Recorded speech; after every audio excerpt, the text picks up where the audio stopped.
Hey guys, so you know it's about that time. My pre-publication thoughts of the release, and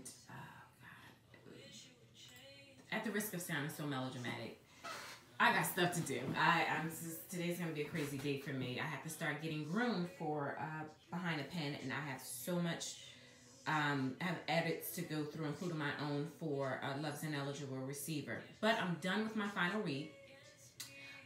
And I do have some thoughts on it. And of course, I want to share it with you. Diane asked, "Did Love release that her pre-publication thoughts?"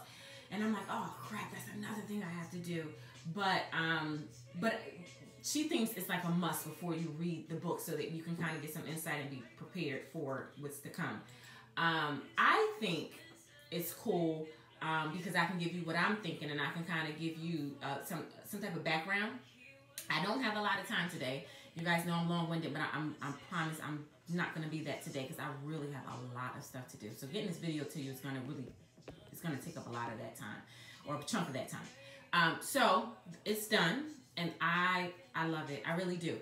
I found myself yesterday howling, like just cracking up laughing, like it's just cracking up laughing. Of course, with sub characters, I was so tickled.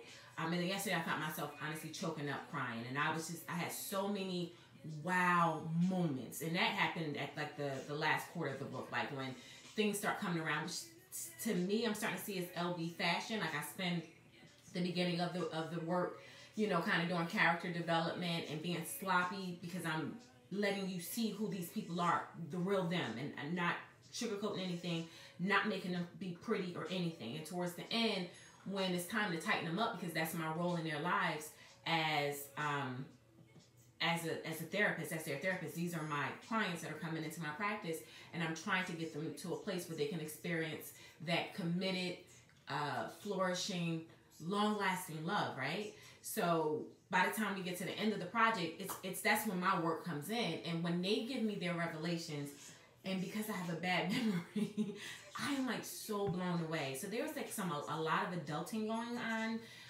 towards the end, or a piece of it is adulting for my heroine. But anyway, CCJ is done with her final read, and I ironically just got her feedback last night. I think she gave me her feedback last night, and she told me, she said, I know all these months you've been telling me that Rut was an asshole.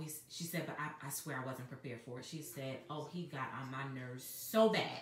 So if my base said that, I did him justice, because that's who Rut is. Rut is honestly an asshole. He's probably the biggest that I've taken on so far in real time, because I think Stint Row was similar to this in his day, but he had already cleaned up by the time we met him. He was already in like a great place to welcome in a romantic relationship, a partnership with someone.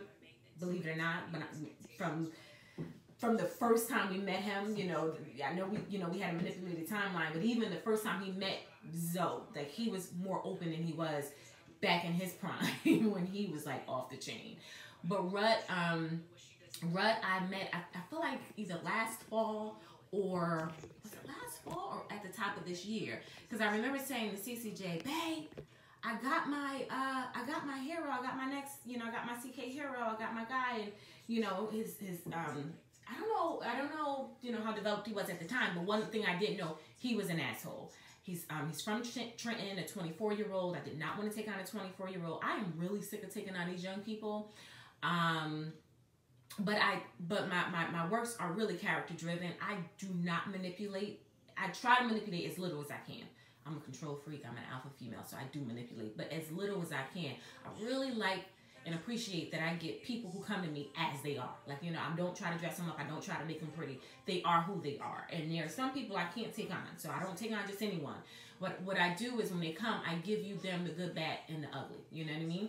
So, Rut was, I knew from the gate, Rut was a piece of work, but I also knew I can take him on. I knew I can handle him.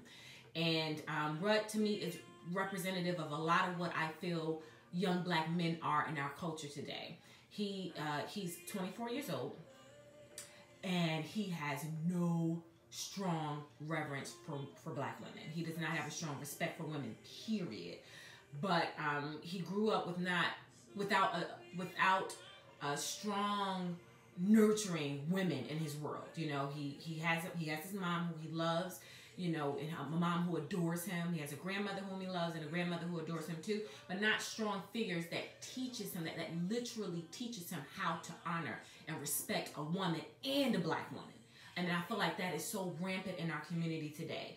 And that's why I welcomed him on. That's why I said, okay, let's go, because I want to unpack this. So when we meet him, we're going to meet him as he is. I knew that he loved Jordan Johnson. I knew that from the gate. He loved strip clubs like Jordan Johnson. So when he got drafted, one of his first trips was to Archon Point. But when he got drafted, he learned it wasn't the most happiest event in his life, as it should have been. The Kings didn't welcome him, and I think we learned that in the excerpt that we released last week. He wasn't welcomed by the Kings, and it's because going through this life without a father, his father is incarcerated, his mother, you know, has her demons, his grandmother, again, not a strong figure in his world, but they definitely raised him. You know, they were definitely there with him along the way. But when he doesn't have anyone to kind of teach him and nurture him in terms of roles and community and all that good stuff, he had a whole bunch of money before him. He had the reputation from his father on the streets, you know, covered him. And he grew up as the Prince of Trenton. So that combination makes for a hard man to love, or hard man to even be in our community, because he doesn't see us as more than, you know what, you know, an object for sex. That's all he really views us. And on top of that, he believes that women aren't all users. We all have agendas. So it was interesting taking him on, and I paired him with someone who I feel like I knew would dispel all of those theories he had about women. And then CCJ paired him with a coach that dug in his tail. And one of the stipulations of his contract with the Kings was therapy.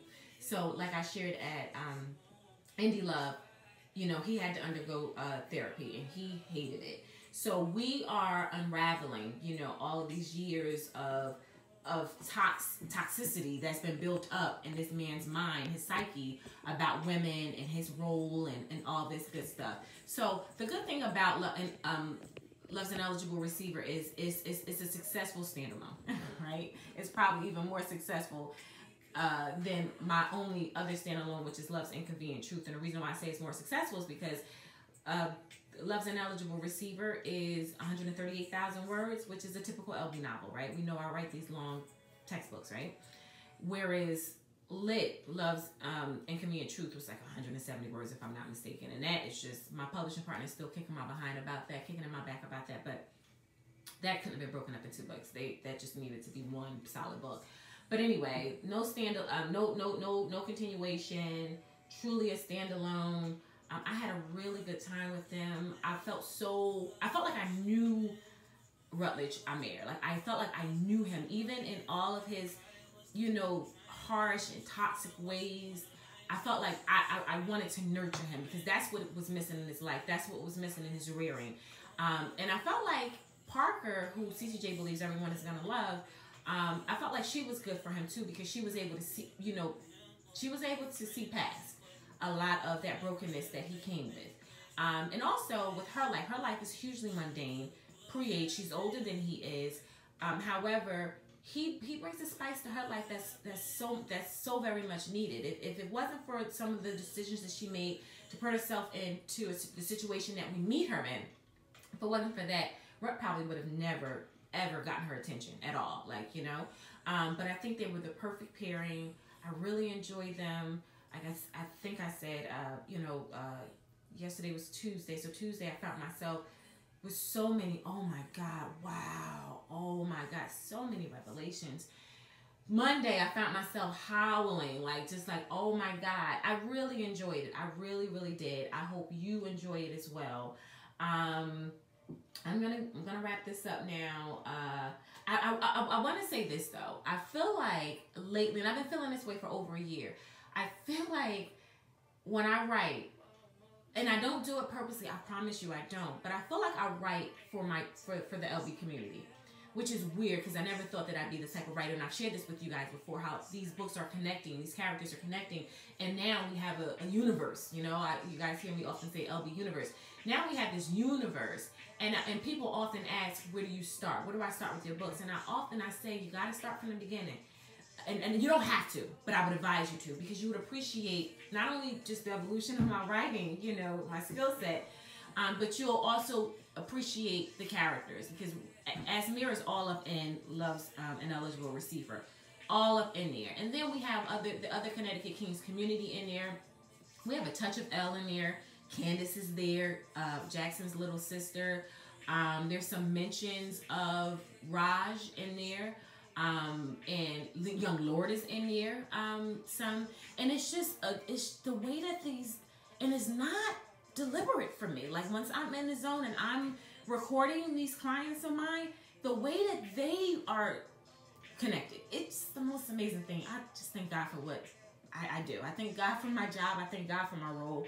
Trust me, it ain't easy, because it's been it's been a tough spring into the summer for me. Internally, you know, trying to get vendors together and switching vendors, and, you know, things not working out, but we're getting through it. We're absolutely getting through it, and we're not gonna stop the train. The last thing I want to say is I did something I've never done before, which is I started writing on my next project before I can publish the current one. And that's because, you know, the editors were, over the past 3 weeks or so, they've been working on Ineligible Receiver, and I've had my next set of clients come to me that totally, similar to Zoe and Stanton with Ellen Jackson, they just totally knocked them out, you know, of my office, and now they're planted on my chase, and they are talking. So, so I'm really excited about it. In fact, if I don't edit this video right, you're gonna see a little bit of my organization for them on my chalkboard in my office. So you'll see that if I don't edit this right. But I'm so excited about it. So I'm working on a new series, and I'm hoping to, it is my desire to have book 1 and 2 to you. It's going to be a 3-book series, and it's my desire to have the first 2 books to you within a month, very similar to Wait With Love. It's my desire. It's not my promise. If I had it my way, they will both be released, all 3, within 4 weeks of each other. But it all depends on how this goes, this ride with them. They've been talking to me a lot. You guys know I have Behind the Pen on Saturday, Sunday. I have some family over. And then next week is my beach week, which I will be writing during my beach week. A little, you know, I'll be writing. I'm sure I'll be writing a lot, even if it's on my phone. I plan to take my laptop out there. But then that following week, you know, I'm going right back into writing, something I don't typically do. And I'm just going to keep rolling with it. Only because, for one, they're talking. When they talk, you got to record. And 2, I would really like to do a successful release. Not because of you guys. A little bit because of you guys, but more or less because I just love the zone that I'm in with them. And the longer I stay in it, the faster I can produce. You know what I mean? So I'm really hoping, I'm just going to flip right over and roll right over into another project. I've already started writing it. I already started, you know, again, building like my resources for it. And I'm so excited about it. I won't talk too much about it because I feel bad, because I told everyone Tori McNabb is next, and she was next. And I have so much stuff, you know, for her. You know, they were talking, but these new set of characters, they just kind of bum rushed me. And you know me, I'm thirsty for material. So whoever's giving me the most, that's who I'm gonna go with. But anyway, I hope you guys are enjoying your summer. I hope you really work with me, not work with me, but build with me on Love's Ineligible Receiver. We're talking about religions in there. We're talking about therapy per usual, probably a little more therapy there. We're talking about CTE there, ALS in there. We're talking about discrimination, gender bias. We're talking about a lot, which is why I was posting about diversity. And my bae is coming. I'm halfway through with past interference, and my bae is coming with some heat that speaks more to that diversity. And I'm just really in a good place creatively. And I just hope you guys rock out with me. But thanks for listening to me. This is like 15 minutes, and I need to get it up, and I need to get these edits in, and I need to hit publish sometime today so it can be available to you guys tomorrow. My best to you, and we'll chat on the other side.